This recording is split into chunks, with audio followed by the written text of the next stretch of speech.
الحمد لله نحمده ونستعينه ونستغفره ونؤمن به ونتوكل عليه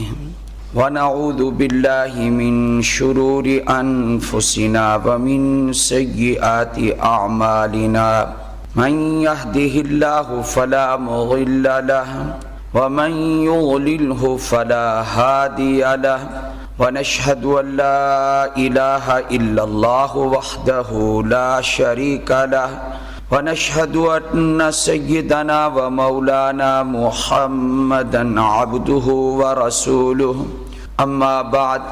فأعوذ بالله من الشيطان الرجيم بسم الله الرحمن الرحيم فإن لم تفعلوا فأذنوا بحرب من الله ورسوله قال النبي صلى الله عليه وسلم آكل الربا وموكله وكاتبه وشاهديه صدق الله العظيم وصدق رسوله النبي الكريم اللهم صل على محمد وعلى آل محمد كما صليت على إبراهيم وعلى آل إبراهيم إنك حميد مجيد اللهم بارك على محمد وعلى آل محمد كما باركت على إبراهيم وعلى آل إبراهيم إنك حميد مجيد۔ موجودہ حکومت نے ایک اعلان کیا تھا کہ ہم اپیل کو واپس لے لیں گے۔ جو سود کے خلاف تحریک چلائی گئی تھی، کراچی میں بڑے جید علماء نے ملک سے جمع ہو کر ایک سیمینار کیا ہے حرمت سود پر۔ ظاہر ہے کہ وہ ایک خاص اجتماع تھا حرمت سود کے بارے میں، لیکن عام مسلمانوں کو معلوم تو ہے کہ سود حرام ہے، لیکن یہ سبق بار بار یاد دلانے کی ضرورت ہے کہ کہیں ایسا نہ ہو کہ آج جو فضا بنی ہوئی ہے پوری دنیا میں اور یہودیوں نے بنا دی ہے، سود کی فضا بنا دی ہے، تو کہیں رفتہ رفتہ مسلمان اس کی حرمت ذہن سے نہ نکال بیٹھیں۔ سود کے بارے میں قرآن کریم میں جس قدر سخت الفاظ اللہ نے استعمال کیے، کوئی گناہ ایسا نہیں ہے جس کے بارے میں اللہ نے یہ سخت طرز اختیار کیا ہو۔ آپ دیکھیں کہ اللہ تعالیٰ نے شرک کا ذکر کیا، یہ فرما دیا کہ میں شرک والا گناہ کسی کا معاف نہیں کروں گا۔ بہت بڑی وعید ہے، جس کا خاتمہ شرک پر ہو گیا اس کی بخشش نہیں ہے، یہ بات بالکل پکی ہے، قرآن کریم کا اعلان ہے۔ اللہ تعالیٰ نے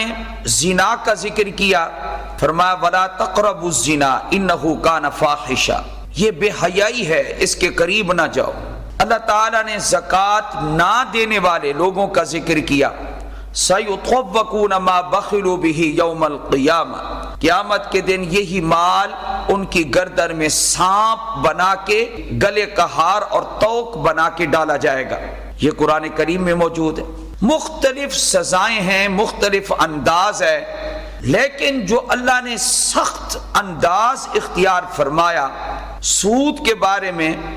وہ بڑا عجیب ہے۔ فرمایا فَإِن لَمْ تَفْعَلُوا فَأْذَنُوا بِحَرْبٍ مِّنَ اللَّهِ وَرَسُولِهِ، اگر تم سود کو نہیں چھوڑتے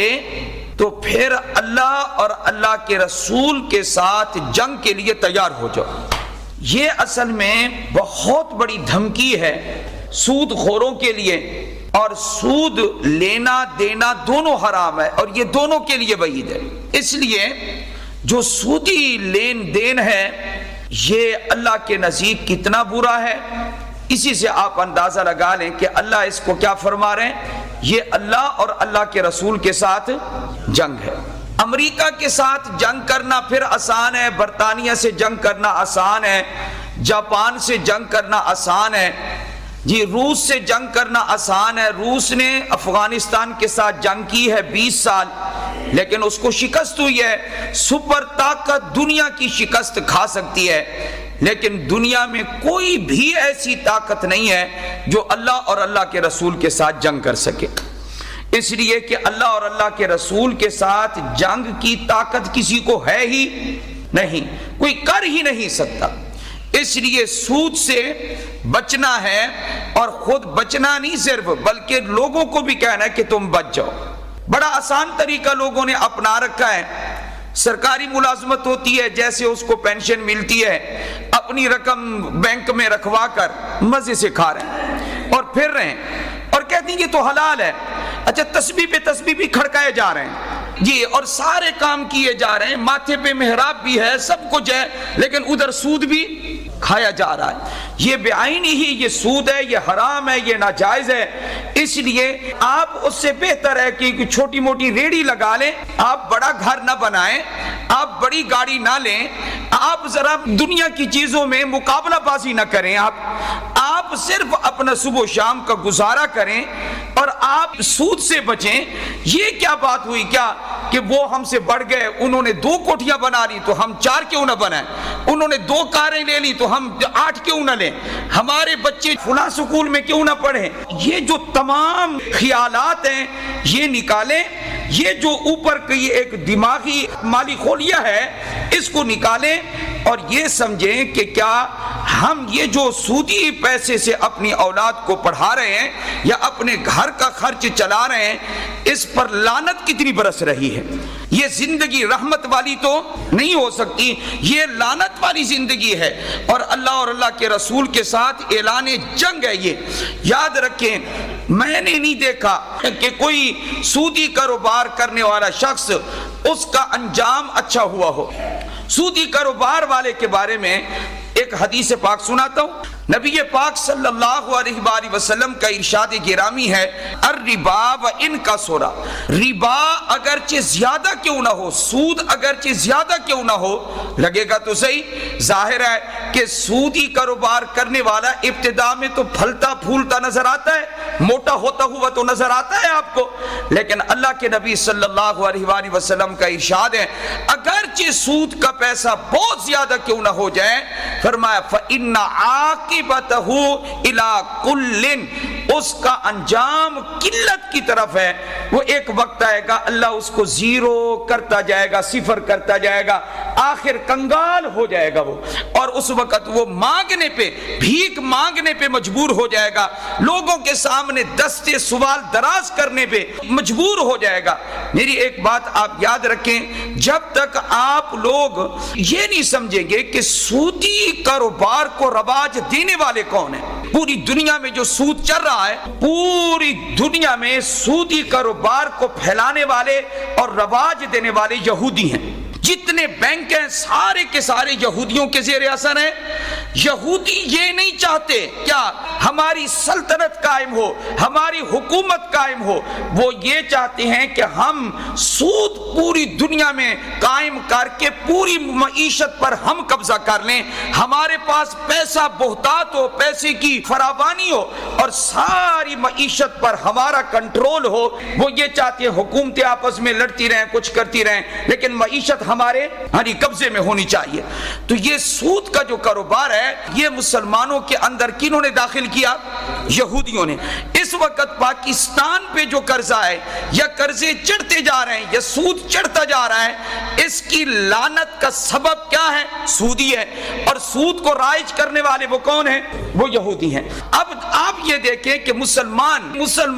ملک ہے لیکن اس میں سود ہے، مسلمان ملک ہے اور اس میں بے حیائی ہے، مسلمان ملک ہے اس میں فحاشی عریانی ہے، مسلمان ملک ہے اور اس میں اتنا بڑا گناہ ہو رہا ہے سود والا۔ یہ صرف پاکستان نہیں، اس وقت دنیا کے تمام جو ممالک ہیں، ممالک اس زد میں آ چکے ہیں اور ربا اور سود کو وہ رائج کرتے جا رہے ہیں۔ قیامت کا دن ہوگا، قبروں سے سود خور کیسے کھڑے ہوں گے؟ اللہ تعالیٰ ارشاد فرماتے ہیں سود خور جو کھڑے ہوں گے لا یقومون الا کما یقوم الذی یتخبطہ الشیطان من المس، ایسے کھڑے ہوں گے جیسے کہ کسی کو جن چمٹ گئے ہو، دیوانے پاگلوں کی طرح وہ میدان محشر میں نظر آئیں گے، پاگلوں کی طرح پھر رہے ہوں گے، لڑکھڑا رہے ہوں گے، ابھی گرے ابھی نیچے آئے، جس طرح پاگل نشے ہی نہیں پھر رہے ہوتے دنیا میں، ایسے ہی جس طرح دنیا میں یہ پیسے کے پیچھے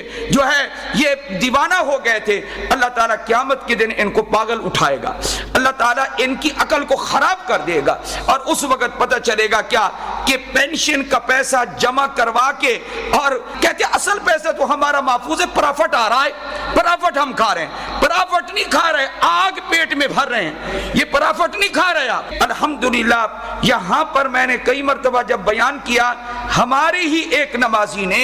پیسہ نکلوا لیا، مجھے خوشی ہوئی، پورا مجمع سنتا ہے، اللہ کسی ایک کو بھی توفیق عطا فرما دے تو ہمارے لیے باعث ثواب ہے۔ اللہ کے نبی صلی اللہ علیہ وآلہ وسلم کا ارشاد ہے، آپ علیہ الصلوۃ والسلام کے صحابی ہیں حضرت حنظلہ غسیل ملائکہ رضی اللہ تعالی عنہ، وہ یہ ارشاد فرماتے ہیں کہ اللہ کے نبی صلی اللہ علیہ وآلہ وسلم کا ارشاد ہے، ایک درہم سود کا جو کھائے گا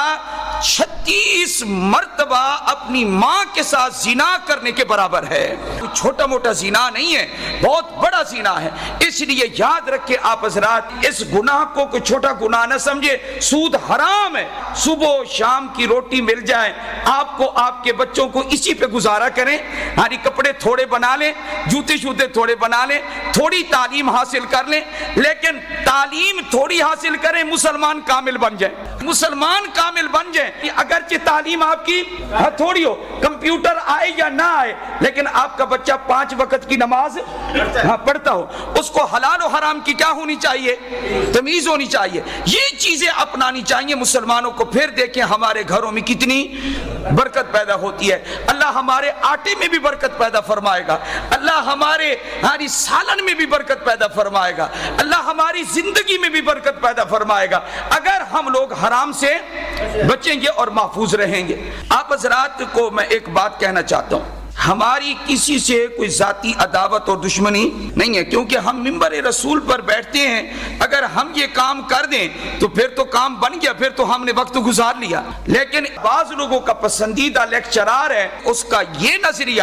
بالکل اسلام کے خلاف ہے، سود لینا تو حرام ہے، لینے والا تو گناہ گار ہوگا، لیکن جو دے رہا ہے وہ چونکہ مجبوری میں دے رہا ہے، لہذا دینے والا گناہ گار نہیں ہوگا، لینے والا گناہ گار ہوگا۔ حضرت جابر رضی اللہ تعالیٰ عنہ ارشاد فرماتے ہیں، لعن رسول اللہ صلی اللہ علیہ وسلم، اللہ کے رسول صلی اللہ علیہ وآلہ وسلم نے لعنت کی ہے، کس پر؟ آکل الربا، سود کھانے والے پر، کھانے والے سے مراد ہے وہی لینے والا، وَمُوكِلَهُ، اور سود کھلانے والے پر یعنی سود دینے والے پر، وَكَاتِبَهُ، اور سود کی دستاویز لکھنے پر، وہ جو منشی ہوتا ہے لکھنے والا، اس پر بھی خدا کی لعنت ہے، وَشَاهِدَيْهِ، اور جو آدمی سود کے معاملے کے گواہ بنیں گے ان پر بھی خدا کی لعنت ہے۔ اور اللہ کے نبی صلی اللہ علیہ وسلم نے فرمایا، مسلم شریف کی حدیث آپ کو سنا رہا ہوں، وَقَالَ هُمْ سَوَاءٌ، آپ علیہ السلام نے فرمایا یہ سارے کے سارے اس لعنت میں اور خدا تعالی کے نزدیک مبغوض ہونے میں سارے کے سارے برابر ہیں۔ پاکستان کو اگر ترقی دینی ہے تو اس کا واحد راستہ کیا ہے؟ سود کی لعنت کو ختم کیا جائے۔ وآخر دعوانا ان الحمد للہ رب العالمین۔